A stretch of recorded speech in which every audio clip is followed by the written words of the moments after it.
So the question is, could we be seeing the start of the unravelling of dynamic pricing?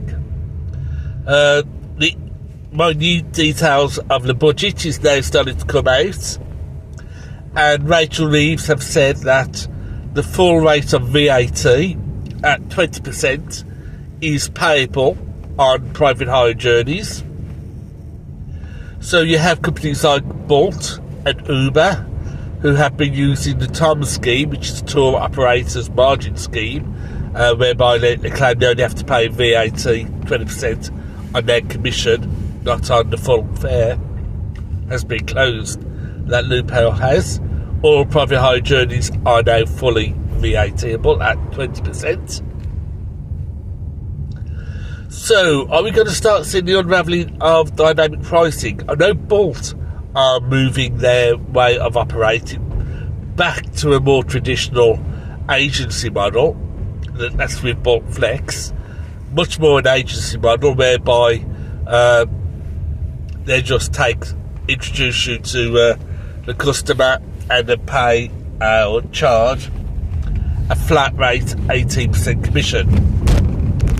Now, normally in traditional private hire, the driver would take the money and then pay the commission.